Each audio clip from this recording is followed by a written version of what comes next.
We are live. Good morning or good afternoon, as the case may be, everybody. Melissa Corrigan, kick us off. Tell us what you're doing. Hi, everyone. I am so excited to be live in DC here. Earlier today, I was on the National Mall covering some of the actions that our congressmen have been, some of the bills they've been introducing late last night, some bills that are going to be extremely harmful to the youth of DC. And I wanted to head over here. For those of you who don't know, I am a Navy veteran. And right here in front of Union Station, there's Union Station behind me. And right here, there is a 24/7 veterans rally point set up in this front tent here. There's a couple of other organizations represented back behind them. So I'd like to go over and just say hi to those vets. And then I'm going to be doing a little light reading of the new papers. So, Nice. so we're going to head over. This tent is manned 24/7 by veterans, and they are here to talk to anyone and everyone that's interested coming out of Union Station. Everyone say hello to Banner and Backbone. Hello, hello. So they are doing the good work of educating and informing. I've already seen a couple people come up and just ask what they're about, and they have really good, solid conversations with people and explain and break down how, particularly, what this regime is doing it is harmful to the veteran community and the military community specifically. That's amazing, Melissa. So I know you were commenting right before we went live that it's a little bit dead out there today. So it's Constitution Day. It's a Wednesday in September in DC. It's not Right. prime tourist season necessarily, but it should be a little bit busier than what you're seeing. Isn't that right? Yes, the entire city is very eerily quiet. The National Mall, especially, was just deathly quiet over there, which is highly, highly unusual during any season. The mall usually has a little more activity going on than that. If you've never been to DC, the National Mall is ringed by all of the Smithsonian museums. So it's a real tourist hub. You have people coming in and out of those museums, and to see it so quiet and dead, I like to say that cities are alive, cities are vibrant, cities make noise. And when you're in a city where it's this quiet, it's not a symptom of health, I would say. Yeah, no, it's interesting that, the National Guard obviously is there. Their mission there got extended by Trump, but there aren't that many National Guard folks, right? And Correct. it's more like the message has gone out that, like, don't come to the Right. Capitol. Like, Exactly. don't be here. You are not welcome. Right. And you're seeing that in action on the mall everywhere. Yeah. Earlier today, I did see when we went over here for lunch, we went in Union Station, and there were four National Guardsmen posted up right by the door, and a woman came out and began filming them, and one of them turned away like this. And I do feel for these guys. A lot of them are young guys. We call them kids. They look like kids. They're out here. They don't want to be out here. You have sometimes civilians taking pictures of them, taking video of them, and saying mean things to them. And for me, I have a 20-year-old son. I think if my son went into the National Guard to help, because that's what this generation of kids has seen from the Right. National Guard is helpers. They've seen them go clean up after hurricanes and after natural disasters. They weren't around for Rodney King to see the National Guard on Right. put against civilians like that. So these kids are young, and they went to a branch of the military that was more focused on helping. Right. And now, unfortunately, they're really targets in DC for disgruntled citizens. In a way, I do feel I feel sorry for the individual guardsmen who have to be posted up here with really no great concept of what the greater mission is, other than to intimidate by presence. Right. And I just can't imagine a 20-year-old, like I said, if my son was being put in a position to just intimidate by presence would really mess with him. Yeah, I think it's really important for everyone to remember that, the National Guard, these are people who usually live in the communities that they're serving, right? Right. They're folks who are often from, lower socioeconomic classes. They're, often people of color who are looking for an opportunity to get an education and to help in their communities, because that is the usual purpose of the National Guard. It's, Right. folks who get called up during a natural disaster, or, flooding or hurricane cleanup or something like that. To have them be in DC at, kind of like you said, intimidating through just their presence there, is really not aligned with the mission that all of these kids signed up for. Right. We call them kids. Of course, they have to be 18 or older to be a part of this, but they are predominantly young people, right? The National Right. Guard and lots of military service skews younger, because people are signing up usually for, the GI Bill benefits that come with national service. um it's got to be a real mind fuck to, think that you're going to do something good to serve your country, to serve your community, and then be there, and be unwanted, and to feel unwanted from the citizenry that's there, right? Right. It's hard on both sides. You can kind of understand where everybody's coming from. Exactly. And I like the way the community has handled it. And again, one of the predominant things in all of the literature I've seen posted in coffee shops, and there's little resistance pamphlets everywhere, and you look on community boards and there's lots of good guidance, and a lot of it definitely stresses nonviolence, and definitely don't mess with the National Guard. They didn't ask to be here. Yeah. So the community is presenting a united front of peace, um, which I think is obviously going to be the best way forward for, especially for Washingtonians. Yeah. Yeah. And we, since we're kind of touching this topic, let's expand on it just a little bit, and remind people that, nonviolent protest is the thing that Banner and Backbone is advocating. Um, Violence gets us nothing. Violence actually plays into Trump's hands, the regime's hands. It allows Right. them to then escalate, and return violence, and actually do things like, pass the Insurrection Act, right? So, what we know is that when 3.5% of the population engages in nonviolent protest, those resistance movements always win. Right. Always. And even the added layer of, we know those figures and we know those statistics, and then you look at the unique situation of having a reality television producer as a president, and you realize this is all a big reality show to him. And every time we flare up in violence, it gets played tenfold, and it plays right into the scripting and production of his reality television show. And so I myself don't want to be an unpaid actor in Donald Trump's reality television show.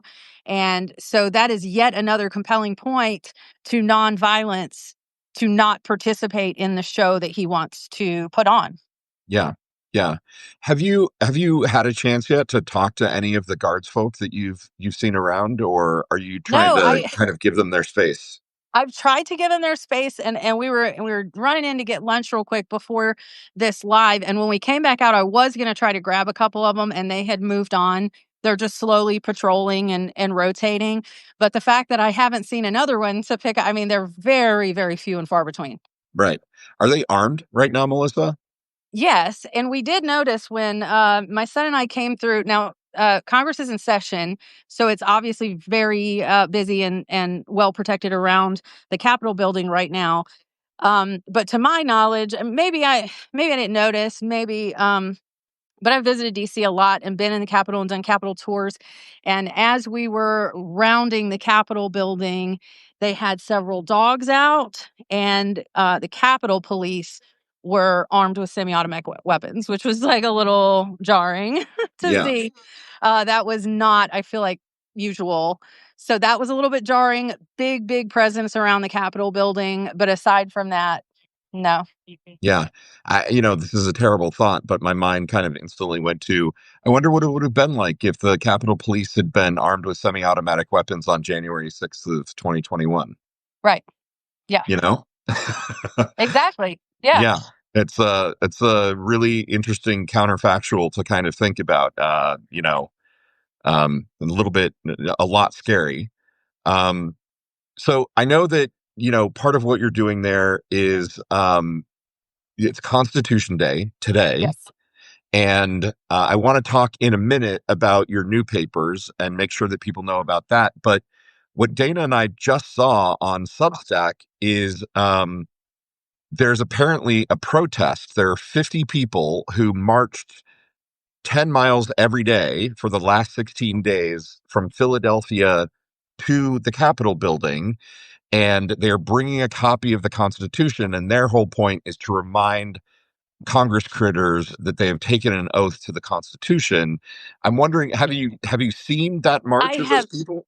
I have not. I was tracking them early this morning on Instagram, I believe. And so I need to see an update to see if they are here, where they are in the city, and I'll definitely try and go track them down. Nice. Yeah, I don't know all the details, but it looks like they're in DC and they're either at or close to the Capitol building now. Oh man. Okay, I'll have to go back around the front of the building to see, because I did see that, and that's incredible. And see, I'm glad somebody remembers that it's Constitution Day. Right, right. Clearly they planned in advance, right? They Yes. planned it all out so that they would get there on Constitution Day with the Right. Constitution. Well, tell us about your new papers. I know this is a big project you've been working on. You're really passionate about it. Yes. It's important. Tell people what you're doing. So I started doing a one-page pamphlet a la Thomas Paine and Common Sense. That pamphlet inspired me at like 13 years old, and I've always been a history nerd and a political nerd. And so when I was thinking about what I could possibly do to participate in resistance, having 6 kids and a busy life and not able to go march in the streets like I used to, um, I started thinking about the power that our writing holds and what we can do with that. And so I thought back to our founding fathers and how many of them wrote these pamphlets and just distributed them throughout the colonies to address the concepts and ideas of democracy with people who maybe had come over fresh off the boat and all they knew was monarchy and all they knew uh, was to be a tightly governed people. And so I began writing the new papers. And so it's a one-page pamphlet, largely offline. I do have a little sort of backdoor way to get to it on my website with a password, but Nice. I keep it mostly print. I want to put it in people's hands. I want it to be a tangible object that people can pick up and read and reread and pass on. I scattered some around DC last night. Even I'll put them anywhere. I put them in the paper towel dispenser in a restroom of a nice uh, restaurant last night. And 20 minutes later, I got a new subscriber, and I kind of wonder if it's not not Yes. related. Um, but this one particularly, I titled it "A Return to Common Sense." Thomas Mm, Paine's most famous pamphlet was Common Sense, yep. and it was addressed to the inhabitants of America on 3 subjects.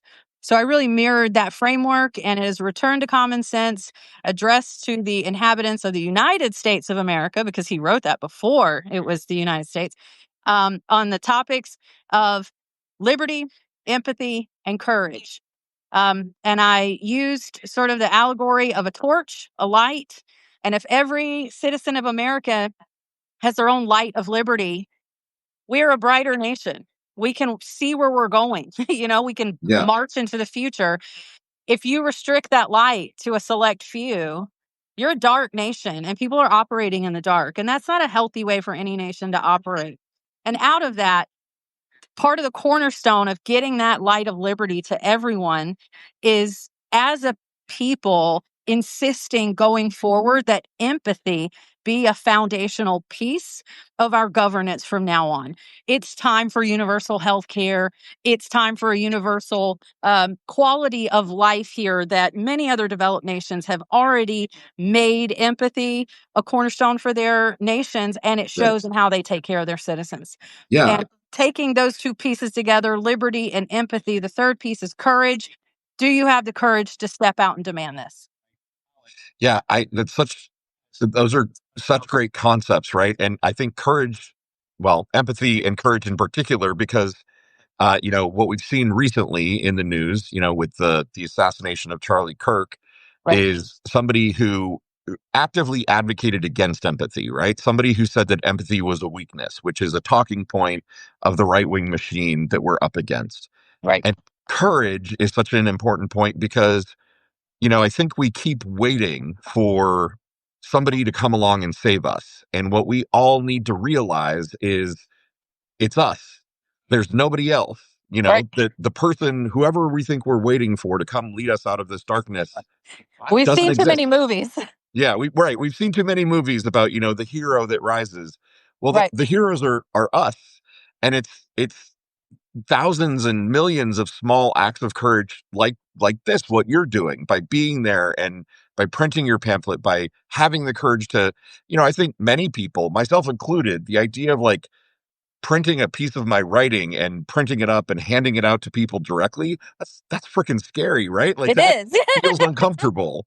Um, we've all been trained to hide behind screens It and is. pixels and aliases, and you're doing it kind of live in person, and that is the kind of courage that we need replicated, over and over and over again by, it doesn't have to be that exact thing, but the conversations. And you reminded me of the committees of correspondence, right? Like a big part of the history of this nation and the founding of this nation was those distributed networks of community where like-minded people in every community could get together in a committee of Right. correspondence and trade these newsletters and these writings back and forth. And it feels a little like we're doing that on Substack, but we need more in real life, kind of IRL stuff. Yes. And with I mean, we have a huge nation. It's hard for everybody to get to the nation's capital. But even if you can get to your state capital, lots of organizations are establishing presences at state capitals around the nation. And also, people seem to forget that your congressman and senator work for you. They have open office hours. You can go Right. talk to them. You just call up and make an appointment. You go talk to them. Yeah. So, yeah, people need to definitely be more invested and personally active in reaching out to their congressmen, and they work for you. Go talk to them. And if you can't go in person to talk to them, pick up the phone. Fivecalls.org. I beat that into the ground. Fivecalls.org will give you your local rep's number and even scripts. So if you get nervous and your mind goes blank when they answer the phone, there's a script to read on dozens of topics. So, call them. Call them all the time. They Yeah. work for you. Make them work. Yeah. Yeah, and the interesting thing is, I don't know if other people are experiencing this. So I'm living in a red state. I'm in the Indiana 3rd Congressional District, and Marlon Stutzman is my congressperson, and his office doesn't answer their phone anymore, right? It goes to voicemail. Wow. So you can't call and make an appointment. You can request an appointment and pray that they call you back. And they don't answer the phone any longer, or at least they haven't in the last couple of weeks. So, Mhm. Yeah. I'd be curious to hear if other people are having a similar experience where I think there's some Republican Congress critters out there who are realizing that they are deeply unpopular Yes. and deciding not to listen to the people. And so, we need some community ideas around how we start addressing that. And maybe it's protesting in person, maybe it's protesting in front of the offices. But And a lot of like, times we do need those people out protesting, and we also need people emboldened to have those face-to-face conversations that are uncomfortable. That means, the aunt that you don't like talking to because she's always divisive with you, just approach those conversations from a place of, let me try to understand. Let me understand where you got that information. Let me understand where you got this line of thinking. And maybe we can hash out that part of what you received was propaganda.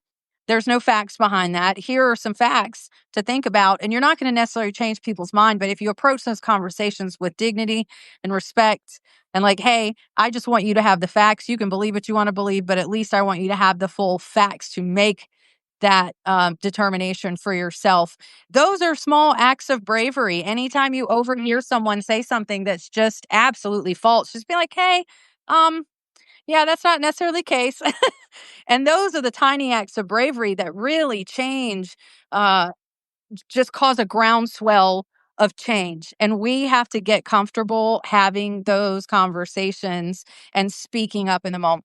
Yeah, you know what's given me courage is I went to my local Barnes and Noble and I bought a pocket copy of the Constitution of the United States. And so, for example, recently, the ICE deportations, right, and the conversation around due process.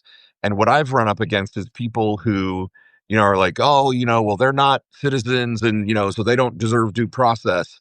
And it's been really liberating to be able to be like, no, no, Amendment 5 of the Constitution right here starts with the words, no person shall be held to answer for capital or otherwise infamous crime. You know, no person, not Yeah, citizen, no no person. person.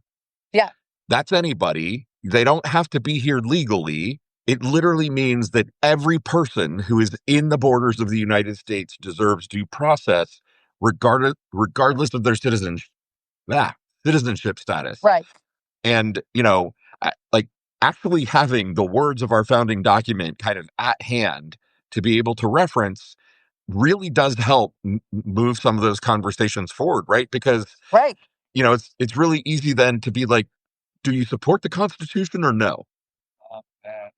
right. Come on. Like, come Yeah, on, bro. Like, either you're for this document or you're against it. Which one? right. Yeah, it's I would encourage everyone, they're not too expensive. This was like 15 or 17 bucks. It's pretty, it's nicely bound, it's got the pretty gilt edges. And it's And in it's print. incredibly And it's in print. and it's in print, right? No one can take it away. Right. No one, like the Trump administration has done a couple times, can publish a copy of the Constitution and accidentally leave out some of the amendments, for Correct. example. Right. Here they all are printed up, plus, this one has the bonus Declaration of Independence.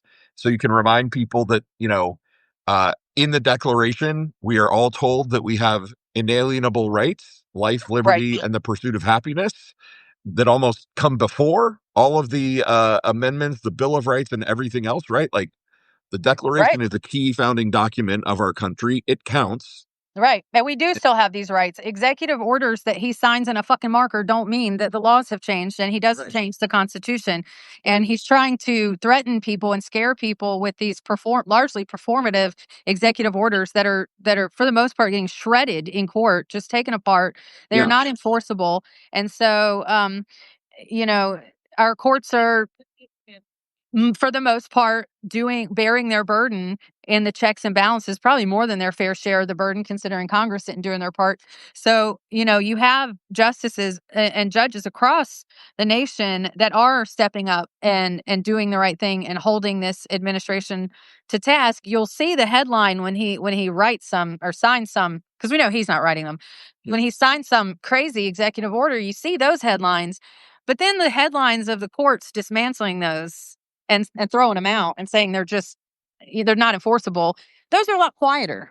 So, one of the things that you can do if you're just at home, share the stories, amplify the stories of these judges holding this administration to account and knocking down these EOs left and right. The guy signs anything you put in front of him with a fucking Sharpie. That does Right. not make it law. It doesn't make it the new, anything. Like he signed an executive order on flag burning, and right here, a veteran burned a flag right here in front of Union Station, Right. and he was arrested and taken in and spent a few hours while they all searched desperately for something to charge him with, because it's not against the law. The president can't just speak and make it so. Yeah. Okay, everybody. I am grabbing a link to Barnes and Noble, the exact copy of my pocket Constitution. I'm putting it into the chat because a couple people have been asking. Um, I was wrong. It's $10. It's not even very expensive, right? Like there are Yeah. eggs that are more expensive than this right now. Yes. And a couple of folks were saying like a copy of the Bill of Rights too. I mean, it's in here. The Bill of Rights are the first 10 amendments to the Constitution. This is the full Constitution with all 27 amendments and the Declaration of Independence. It's literally the the entire operating instructions for our whole government are right here. And, and the reason that Trump is pushing those executive orders, Melissa, you're exactly right. It's entirely performative. It's entirely about putting on a show. It is literally anti-constitutional. The reason they're getting struck down in court is because this is not the way that laws get enacted in this country. They get enacted by Congress, or they get enacted through an amendment to the Constitution itself. Right. So, what Trump is doing with EOs doesn't cut it, and it doesn't count. Um, yeah. So go grab one. Like they're not that expensive. Absolutely. Have a And copy in your house. yeah, and if you're, if you've got a little bit of extra money, I know that money is tight for everybody. Maybe grab a couple extra copies and hand them out to your family and friends. Like Yes. it's a nice gift. It's really pretty looking, and I can't honestly think of anything that's more important right now than making people come to terms with the fact that the Constitution is under attack in this country, Right. and it is literally the only thing preventing us from full on anarchy and authoritarianism and, just a fucking disaster, the likes of Right. which this country has never experienced. And so every single citizen on these streets need to know exactly what their rights are. Yeah. And I've seen lots of videos where, these guys, these feds have acted um out of compliance, out of how they should be acting. And when people are standing around saying, you're violating his Fourth Amendment, you're violating his Fourth Amendment, you're violating, those cases do get thrown out. Those people do get out of whatever, jail they're put in because they were, in fact, and a whole lot of people are suing. A whole lot of people are suing this administration and even local jurisdictions because they're violating rights left and right. And you can't just rewrite those rights in real time, and you're going to pay. Like, you're going to pay. Holy crap, Melissa, listen to this. So, Carrie just posted in the chat and says the ACLU has 10 packs of the Constitution for $17.87 today That's, only. You know why 1787? That's the yeah, year the Constitution was drafted by the framers in Philadelphia. that's incredible. That is amazing. I'm going to their website right now to grab that. Well, I'm looking for it and I don't see it right off the bat, but let me see if I can. Oh, it's in there. Let me go to their shop. I really want to grab this link and get it in the chat for everybody because, I mean, that's an incredible deal. That's It basically is. like a buck 70, buck Right. 80 for each copy of it. Stock up. Oh, great! Awesome. Thank you for putting it in Oh, there. thank you, Carrie.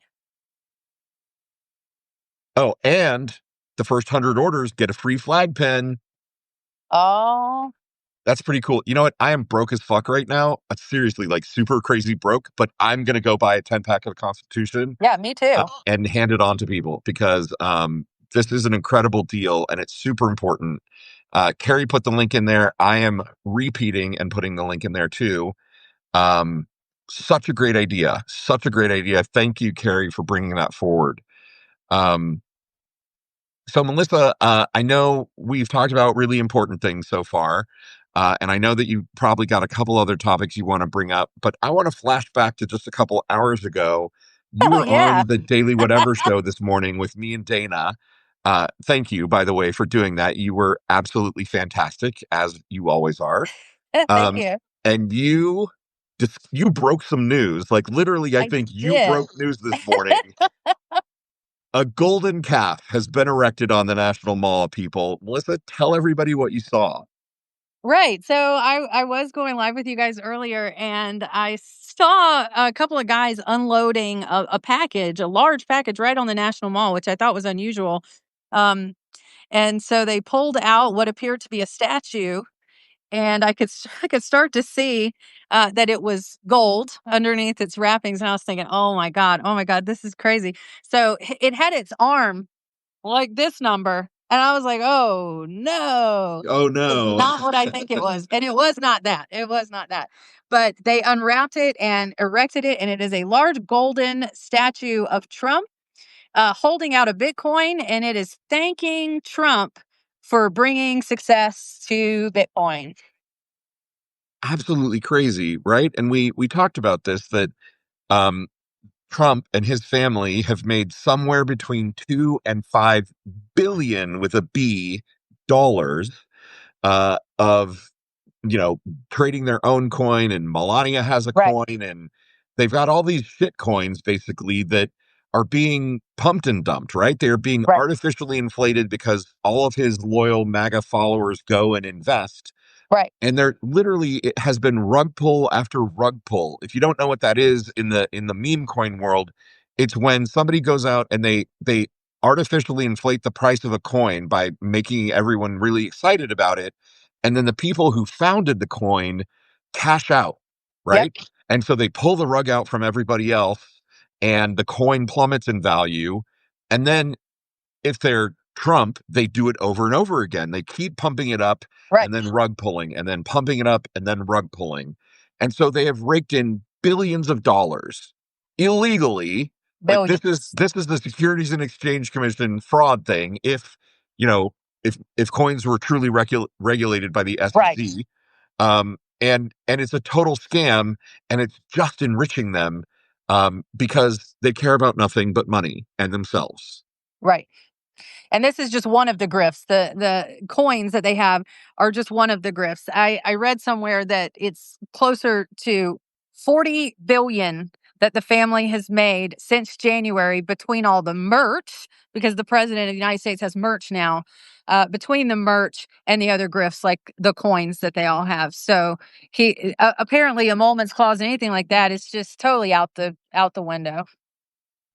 Absolutely insane, right? Like, I, you know, my mind, I'm momentarily speechless because I'm just thinking about the thing that we keep saying over and over again in this age of Trump. If any other president had done this, Anything close. president or vice president or secretary of anything or congress member or anyone, they'd be impeached, they'd be voted out, they'd go to jail for They crimes. made Jimmy Carter sell his little peanut farm. Right, Jimmy fucking Carter, the kindest man, the most authentic Christian, Right. which coming from a Jack Jew like me is a compliment because I'm not particularly a fan of any organized religion, but like the Right. most authentically Christian person who ever lived, possibly after Christ, uh, had to sell his peanut farm, his family's peanut His farm, little peanut farm. his little tiny family peanut farm that he then couldn't pass down to his own children like it had been Right. passed down to him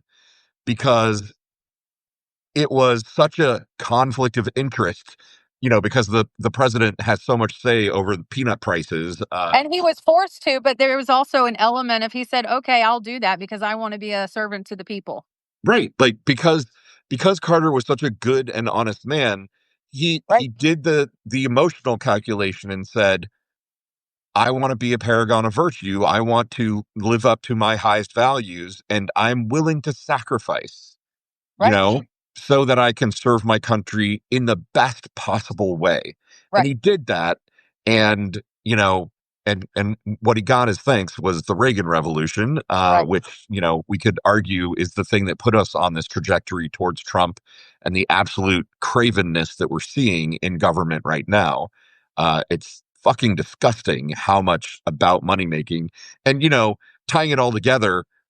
We can amend this thing. We can amend the Constitution. It's going to be fucking hard, but we can do it. And one of the Yes. amendments we should propose is nobody in government is allowed to trade stocks or cryptocurrency. Exactly. It seems like such a no-brainer.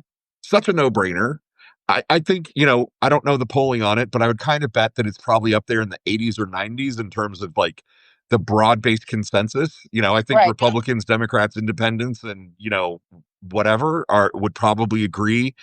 If you're in the government, if you're serving the government as an elected official or an appointed secretary or something, you got to put your stuff into a blind trust. You Right. can't actively trade stocks. You can't actively trade cryptocurrency. Right. Just put it into a blind trust. When you're out of government, take it out of the blind trust. If you did your job right, the economy grew under your administration and you're Exactly. you're still good. Right. That would be the no-brainer approach once again. Right. Yeah. It Yes. just further emphasizes the divide between the people that are making these types of laws and decisions and the growing wealth disparity between them and the rest of us, and how this is a no-brainer to us, but apparently this isn't a no-brainer to the people at the top who are benefiting. Right.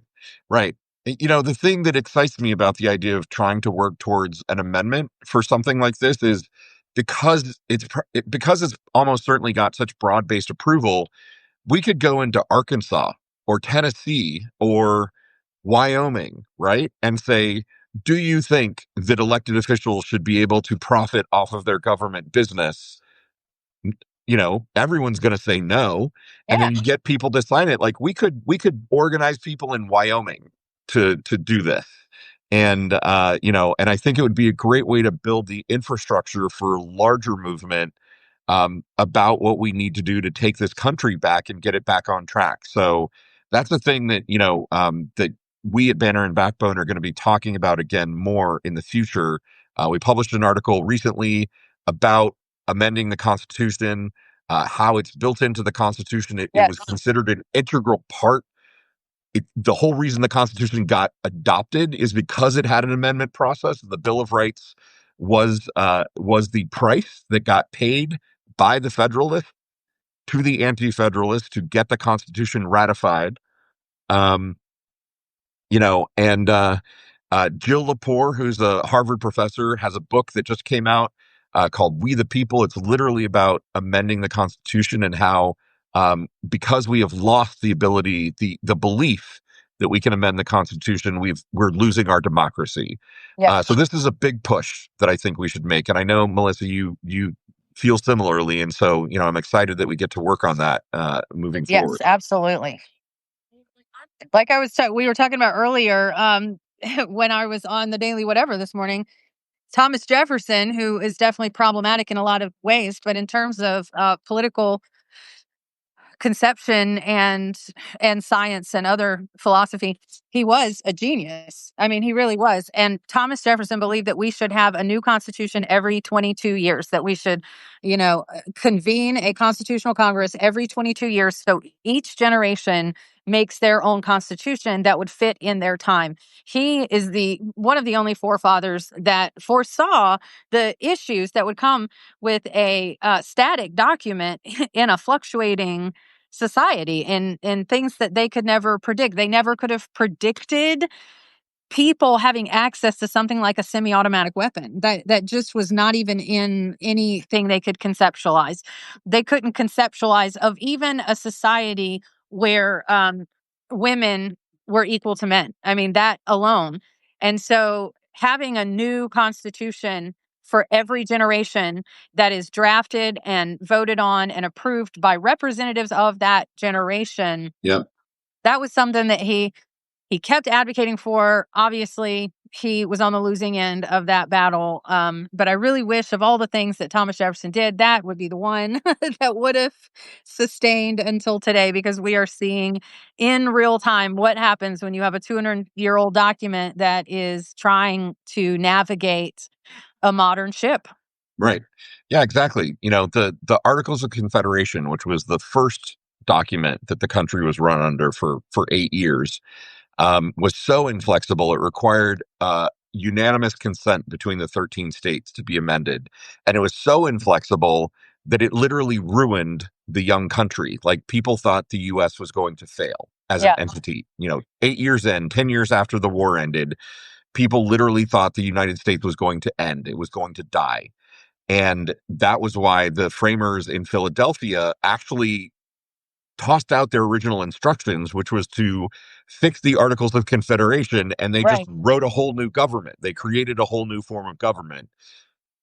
That included an amendment process.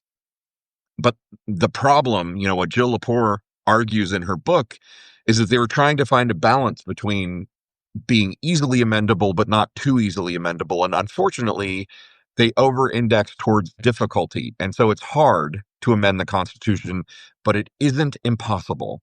And that is the hope that we've got today, is that we can push for big changes. Obviously, we need to, get Trump out of office. We need to, push back with urgency and nonviolently against the authoritarianism that is taking place in this country. But one of the tools that we've got is organizing around the idea of amending the Constitution. Right. So, that's it's a big push that we should make, and I'm excited to get that conversation going. And that just Um, falls right in line with all the other nonviolent efforts. yeah, exactly, exactly. Um, okay, I know we've only got about 13 minutes left. What else do you want to share with people? Well, if you'll indulge me, I would like to read. You'll have an on air live reading of my pamphlet. Yes, All let's right. do it. Let's So do the it. only thing is, I'm going to turn my camera around because I feel weird just reading to a camera. So you guys will get a live shot of the Veterans Rally tent here in DC. And I'm going to go ahead and kick it off. This is Return to Common Sense, addressed to the inhabitants of the United States of America on the following subjects: liberty, empathy, and courage. Liberty. The word has inspired revolution again and again throughout human history. Innate in the human condition is the burning fire that resists bondage, captivity, and oppression. Our earliest settlers sailed on creaky wooden ships across hundreds of miles of open ocean, boldly into the unknown, fueled by the burning coals of liberty smoldering in the hearth of their heart and souls. And yet, even having endured oppression and hardship themselves, in our colonists' quest to grasp liberty, they snatched it from the hands of the people already inhabiting this land, the indigenous tribes who called this continent home for millennia. Instead of seeking to peacefully coexist, the colonists demanded dominion over all, the land, its resources, and the people on it. If dominion wasn't accepted, we turned to violence. And yet there was a spark of this idea that began to grow and flame, even as its authors refused to extend the warmth of this idea to the native tribes or their African slaves, or even their own wives and daughters. But from the smallest of seeds grow mighty trees, and so this seed took root here in this vast land. We began an experiment. Can humans find a way to progress through social division, ills and woes, ideological differences, socioeconomic inequality, and cultural disparity to afford each of the residents of our collective home a slice of liberty of their very own? We have tried. We threw tea in the harbor. We gathered militia and fought. We marched in the streets, and we kept addressing societal inequalities in liberty one by one. The suffragettes marched to demand their slice of liberty in the form of the vote. Decades later, Black Americans would do the same. And as we have leveled up through these progressive stages of building liberty for all, we continue to pursue the definition of liberty to which we can all agree, to define the boundaries with increasing clarity. For example, you are free to practice your religion. You are not free to force others to practice your religion because those people are free to practice their religion. Your liberty ends where theirs begins. Where is that line? This seems to be a question we are still struggling to answer. Our earliest settlers did not come to America to escape the grasp of the church and religious persecution, as I myself had mistakenly believed for quite some time. Our earliest settlers came to America to establish dominion with the belief that they were ordained by God to take ownership over this land and submit to God's will with it. As Percy Winter writes in his article, Fascism at the Door, many came here as a people chosen to save the true faith based on true authority. So, what is the liberty that we choose to seek? Is it still merely a liberty that falls in line with a particularly narrow religious definition that serves only religion? Or is it liberty for all? The way we determine our definition of liberty as it answers that burning, timely question will determine how this democratic experiment will fare. Will the lamp of liberty burn brighter as each citizen holds aloft their own burning flame? Or will the light dim as the fire is reserved for a select few? I yearn for a bright America, each individual carrying forth their own bright torch of liberty. For a return to a darker time when millions were excluded from its warm glow may prove to be the action that snuffs the light entirely, and with it, the continuation of this American experiment. The conclusion will be failure. Empathy has never been a cornerstone of America's societal structures per se, but we have the potential to make it that way. The sign of a civilization that has progressed past barbarity is universal fostering, expression, and valuing of empathy. Looking back on the whole of human history, a significant landmark, the birth of what we consider civilization, is represented in a bone. Specifically, a human femur that was broken and then healed. A femur break requires weeks and sometimes months of rest to fully heal. This ancient skeleton with a healed femur proved that the people around that person experienced empathy and cared for them until the bone healed. They no longer just left someone behind to die like an animal. Empathy is literally the difference between us and madness, between us and the animal kingdom, us and feral chaos. The central key is empathy. If the demonization of empathy is a sign of the tearing of the very fabric of human civilization. We now know so much more about psychology and mental health than ever before. We know the importance of caring for one another. If anything, the internet made us intimately familiar with the private lives of other human beings all over the globe. We've gone along with strangers as they cook their dinner, take their evening commute, go on hikes, dance in their living room, go on vacation. We've seen more directly through our cell phones into other people's lives than ever possible in human history. I know that I have learned quite a bit from watching people globally on social media. And really, the biggest thing I've learned is that we all have a lot more in common than we thought. Once you see for yourself that you have so much more in common with the people you were told to hate or the people that you were told were so different, you realize that all humans are so similar. And it makes it, for me, more difficult to hate other people. I have sought with increasing desperation to understand the actions of some of my fellow Americans recently. If someone's skin is dark and their primary language is Spanish, why is it okay for them to be hurt, for their families to be torn apart, for them to be imprisoned, for them to be held in inhumane conditions, not just deported, but actually physically hurt, as joked about on graphic alligator Alcatraz t-shirts? How have we lost the primary thread of what it means to be human? I wouldn't wish this treatment on even those who harmed me as a small child. I suppose I thought, perhaps naively, that with the development of technology and an interconnectedness between us that we've never had before, this infusion of exposure to the intimacy of other people's lives would create more empathy, would make empathy flourish. I guess I'm rather confused how it seems to have made empathy decline. Of course, it does make perfect sense that if you are an oligarchy seeking to divide and control your population, demonizing empathy would be a prime way to do that.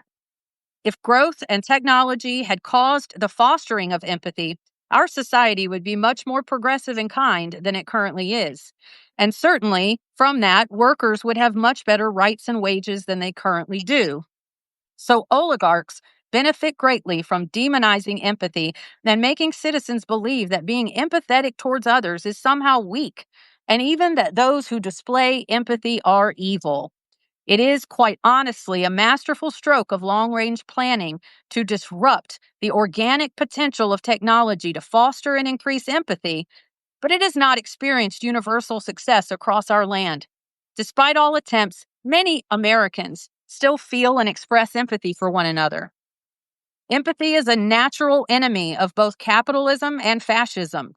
The rights of the worker are rooted in empathy for human labor and life, and the inherent right to liberty is rooted in empathy for human well-being, happiness, and personal satisfaction. We all desire to be compensated appropriately for our labor and to be treated with dignity in the course of that labor. And we all desire to be free to live as we please under the bounds of the universal rule of law. Simply put, do no harm. A corporation's bottom line has no cell in the Excel spreadsheet for empathy. A tyrant's rigid control holds no quarter for empathy for his subjects.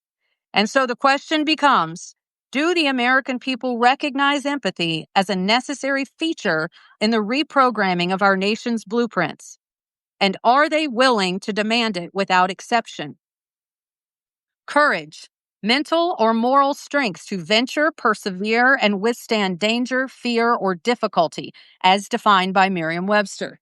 Americans have never had much lack of courage as we have boldly, sometimes foolishly, ran headlong into colonizing, war, and commerce.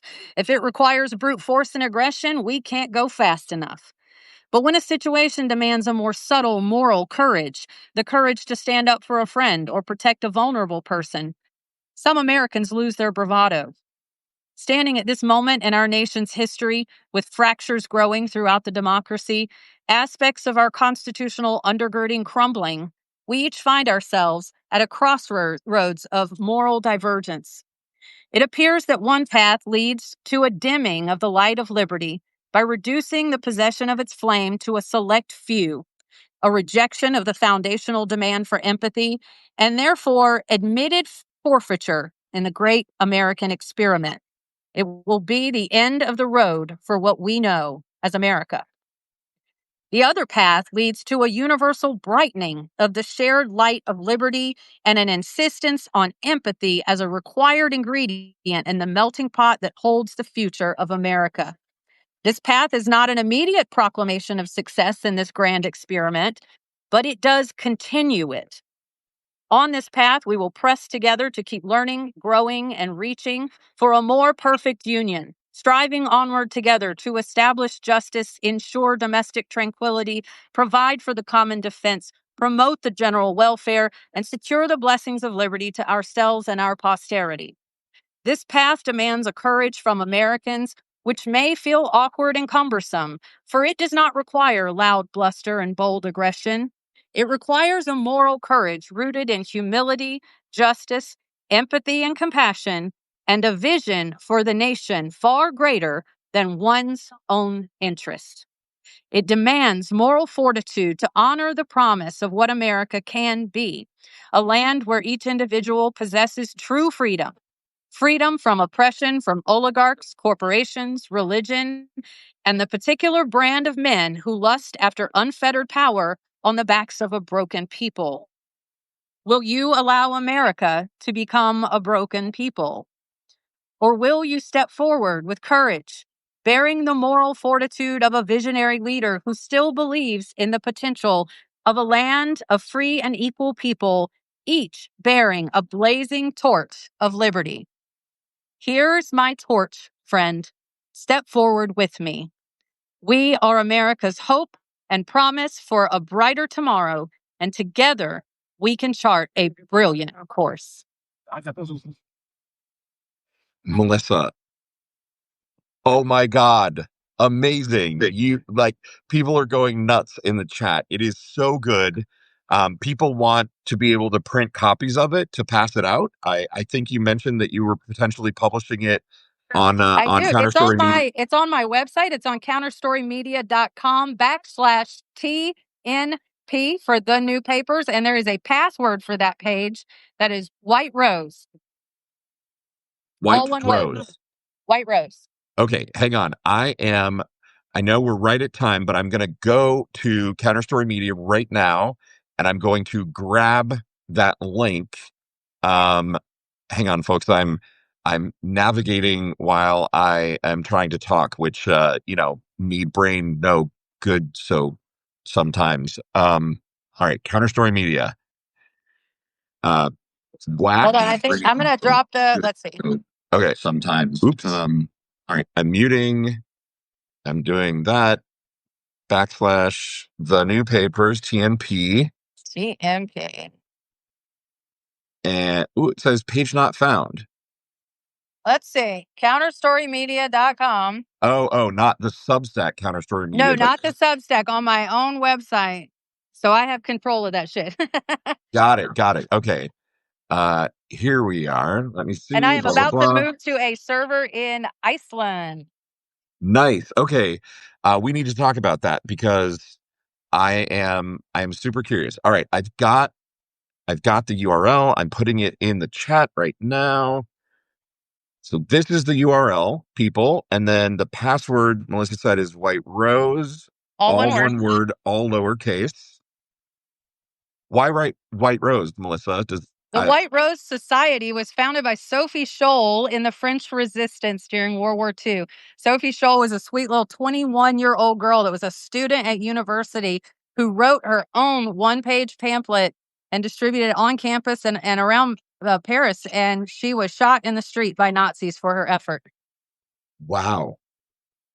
God damn. Yeah. I love that you knew that and that you made it the password Oh, uh, yeah. to these papers. That is so impactful. Thank you so much for sharing that with us, Melissa. Honestly, all of your words were moving. They are so timely. Everybody should read this. So we've got the URL in the chat. You've got the password. Everybody, please go download that and share it with people. Print it out and hand it out. Yeah, it's resonating so hard, and I think Good. it's perfect for this moment. Good. Melissa, thank you so much for the work that you're doing. You honestly inspire me every time we speak because you're a busy mom of kids. You're a veteran and you're still doing a million things to try to save this democracy. If American democracy Yes. fails, it will not be because Melissa Corrigan didn't try her damnedest to make That's sure that right. it That's didn't. right. We're grateful for you and thanks for being here. Thank you for your service. Thank you for being in the nation's capital on Constitution Day and for doing this great work. We Thank appreciate you. you. All right, everybody. That's our show for today. Thank you so much for being here. Thanks again to Melissa. Everyone, have a great day and go buy or get free copies of the U.S. Constitution. Go download Melissa's new papers. Thank you. Thank you. Bye bye. It's great.